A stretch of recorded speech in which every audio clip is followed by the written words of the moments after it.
Ketika lu jadi orang tua, biasanya, memang nggak selalu, biasanya yang muncul di kepala pertama kali adalah bahwa lu bersedia untuk melakukan apapun untuk anak lu. Habis itu yang muncul kemudian adalah, emang anak gua butuh gua untuk melakukan apa?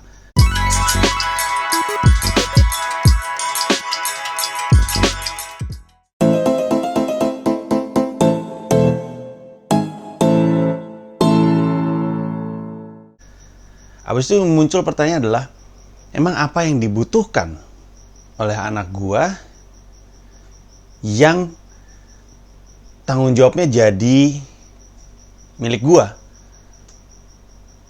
Ngerti gak sih? Enggak ya? Gini, gua jelasin. Ketika kita punya anak, tentu kebahagiaan kita adalah kebahagiaan dia juga. Tepatnya, kita bahagia kalau dia bahagia. Kebahagiaannya anak-anak lo jadi kebahagiaan lo. Oke. Nah, kebahagiaan anak lo tentunya adalah ketika mereka bisa jadi apapun yang mereka mau. Bisa mencapai sukses yang mereka bayangkan. Apapun itu. Tentu definisi sukses untuk setiap orang beda-beda. Terus gue mulai mikir dong, gue juga pengen bantu anak-anak gue supaya mereka bisa jadi apapun yang mereka mau. Tapi pengalaman hidup gue, kita, membuat kita sadar bahwa ada banyak aspek yang dibutuhkan. Ada banyak ilmu yang harus dituangkan. Ada hard skill, ada soft skill yang harus dimiliki anak-anak kita. Nah, di antara semua itu ada satu personality trait, sifat ya, yang krusial dimiliki oleh seseorang, yaitu kemampuan untuk tidak menyerah, pantang menyerah, persisten, disiplin. Disiplin itu akan membantu kita mengalahkan mood kan. Kadang-kadang kita menyerah dengan suasana hati, menyerah dengan rasa malas. Jadi dibutuhkan itu. Nah, terus kan pertanyaan adalah gimana caranya kita memastikan anak-anak kita ini pantang menyerah gitu. Persisten. Persisten itu kemampuan untuk konsisten menuju sebuah titik. Jadi dia kan ada konsisten ya. Konsisten itu selalu seperti itu. Selalu seperti itu tuh bukan selalu begini. Bisa aja selalu bertumbuh gitu kan. Oh, itu kok berubah, nggak konsisten dong. Oh, dia konsisten dalam bertumbuh gitu. Jadi konsisten itu sesuatu yang bisa berulang secara terus-menerus. Tapi ketika konsisten itu punya tujuan, jadinya persisten. Persisten menuju ke situ. Konsisten menuju ke situ namanya persisten. Nah, dibutuhkan ini juga kan semangat pantang menyerah gitu. Terus gue mikir, gue juga orangnya kayak gitu. Gue orangnya persisten. Bahkan gue jadiin judul buku gue, persisten. Kemampuan gue untuk menerima kegagalan itu sesuatu yang berharga. Tapi gue lagi mikir, gue dapatnya dari mana ya? Terus gue mulai sadar, kayaknya dapatnya dari olahraga. Olahraga, terutama yang gue rasakan langsung ya, olahraga basket dan sepak bola, itu membantu lu belajar bahwa gagal itu bagian dari olahraganya, bagian dari permainannya. Tentu mengecewakan, tapi kalau kekecewaan lu terhadap kegagalan itu membuat lu kemudian gak mau mencoba lagi, ya mending gak usah main. Kalau gue lagi main basket, terus gue 3 point gak masuk, lalu sejak itu gue gak mau 3 point lagi, gue jamin gak ada yang mau main basket sama gue. Jangan kan 3 point deh yang agak susah. Gue lay up terus tiba-tiba gak masuk, terus membuat gue ragu, jadi takut untuk lay up. Ada kosong tapi gue masih trauma dengan yang tadi gue oper ke orang yang lain.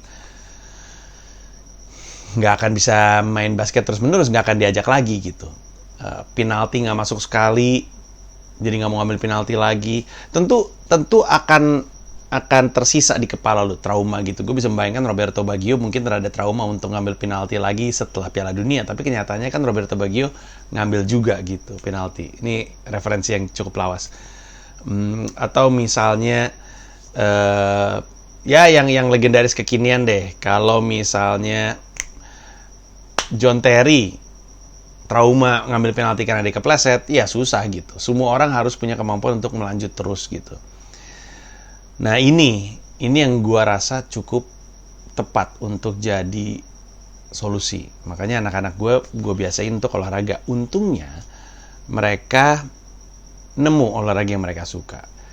Kayak Dipo awalnya gue lempar sepak bola, ternyata nggak terlalu minat, nggak terlalu ngerti, dan kelihatan nggak terlalu bahagia. Sekarang dia ketemu panahan. Shira tadinya sepak bola, sekarang lagi di basket. Dipo juga kadang-kadang suka ikutan basket, tapi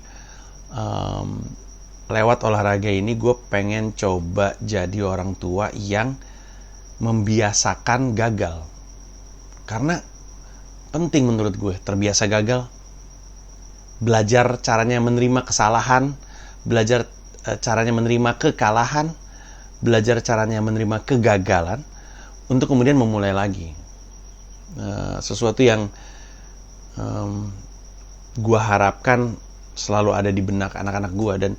Dan kegagalan itu kan datang dengan tahapan-tahapan yang berbeda. Kayak kalau misalnya lu tanya sama gue, emang anak lu nggak bisa? Kalau nggak ada olahraga, emang nggak bisa belajar untuk kalah dan gagal dan mulai lagi? Bisa. Video game mengajarkan itu menurut gue. Anak gue ketika main video game, salah, kalah, gagal, tidak membuat mereka berhenti main video game, mereka akan nyoba lagi. Tapi kan main video game sesuatu yang dilakukan sendirian. Nggak ada yang ngeliat, bahkan nggak ada yang tahu gitu. Olahraga beda lagi aspeknya. Pertama, fisik, yang kalau misalnya mereka salah atau gagal bisa aja terasa sama mereka, setidaknya sia-sianya terasa dalam bentuk capek gitu. Udah berusaha terus gagal lagi, ada capeknya gitu. Yang nggak dirasain di misalnya main game. Terus level kesulitannya kan naik terus seperti video game. Kayak anak gua awalnya mencoba untuk masukin bola basket. Ketika udah berhasil, nanti tantangan berikutnya adalah apakah dia bisa berkali-kali masukin bola basket. Nanti ketika udah berkali-kali, nanti tantangannya adalah apakah bisa 2 kali berturut-turut.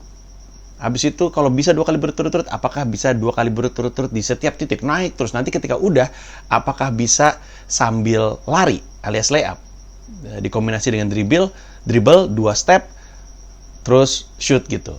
Apakah bisa dengan itu? Apakah bisa dengan jarak yang lebih jauh? Nanti setelah semua itu bisa, apakah bisa menerima kesalahan, kegagalan ketika bersama-sama dengan orang yang lain? Karena sekarang masih sendirian. Nah, ini level-level ini naik terus, dan gue berharap anak-anak gue tetap berkenan untuk ada di cabang olahraga tertentu, setidaknya untuk belajar menerima kegagalan, kekalahan, kesalahan sebagai bagian dari kehidupan. Dia yang tidak bisa membal balik dari jatuh, itu yang akan punya kesulitan untuk meraih apapun yang dia inginkan. Kalau Dipo lebih ke panahan. Gue sering nemenin dia. Abis ini gue menemenin dia. Gue bisa ngelihat Dipo dan melihat bagaimana pelatihnya mencoba untuk memastikan Dipo mau coba terus gitu. Dan panahan tuh sakit di tangan loh. Makanya sebelumnya tuh harus ada kayak peregangan, setelahnya juga ada peregangan karena sakit di sini. Terus gue bisa ngebayangin jadi Dipo yang gemes banget, ngehajar awal-awal tuh ada frustrasi, angin disalahin sama dia, situasi disalahin sama dia, makin dia kesel, makin dia emosi, makin dia tidak tenang, makin berantakan. Dipo belajar untuk lebih tenang, lebih menahan diri, sampai akhirnya bisa juga. Jadi kalau di latihan panahannya Dipo, selalu ditutup dengan ngehajar balon. Jadi ada balon pecahin gitu, dan pada akhirnya selalu pecah gitu.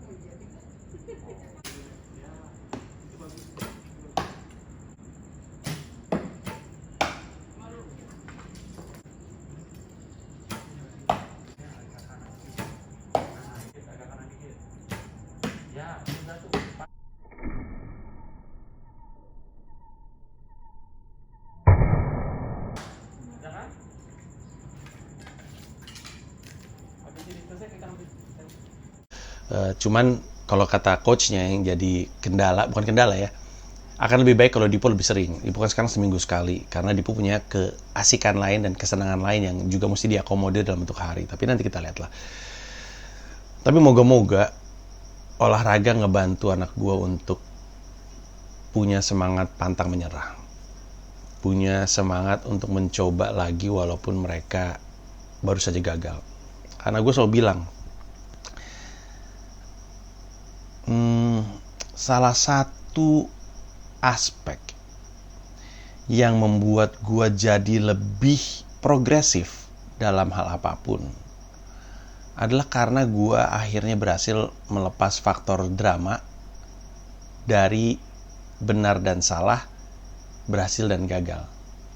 Karena gue selalu bilang sama orang-orang, gue juga bilang sama anak-anak gue, bahwa salah itu biasa, benar itu biasa. Dalam keseharian ya pilihannya cuma dua, antara kita salah atau kita benar. Nggak ada orang salah mulu, nggak ada orang benar mulu. Ya udah ganti-gantian aja dalam kehidupan. Makanya kalau misalkan salah, nggak usah drama, ntar juga benar. Kalau benar nggak usah sombong, ntar juga salah. Kadang-kadang tuh kita sendiri tuh yang naruh drama ketika kata salah atau gagal. Oh malu, nangis, menutup diri dan segala macamnya. Buat apa? Ntar juga benar. Kalau benar, sombong, dagu ngangkat, dada terbuka lebar dan bukan terbuka lebar, saya membusukkan dada terbuka lebar. klik luk, jantungnya keluar. Ya dada dibusungkan, terus buat apa? Ntar juga salah, malu lu, udah bangga ternyata pada akhirnya salah dan nyesel lu udah nangis ternyata pada akhirnya suatu hari bener gitu. Jadi faktor drama itu, baik drama yang membuat kita sedih atau drama yang membuat kita terlalu bahagia, kalau kita copot dan menghilangkan faktor drama itu dan merasa benar dan salah itu biasa, gagal dan berhasil itu biasa, jadi lebih mudah untuk kita melangkah ke depan. Dan itu yang dibutuhkan, kemampuan untuk terus mau maju sampai ke titik yang dia inginkan. Seperti yang gue sering bilang, gue tuh rada gak percaya diri soal parenting. Ini tuh lebih racawan yang pengen gue ceritakan aja, dengan harapan ada nilainya buat lu dan terlebih ada sesuatu yang keluar dari mulut gue gitu, nggak mengendap di sini. Intinya, pantang menyerah adalah sesuatu yang harus kita ajarkan kepada anak-anak dengan juga pantang menyerah. Bagus nggak? Bagus.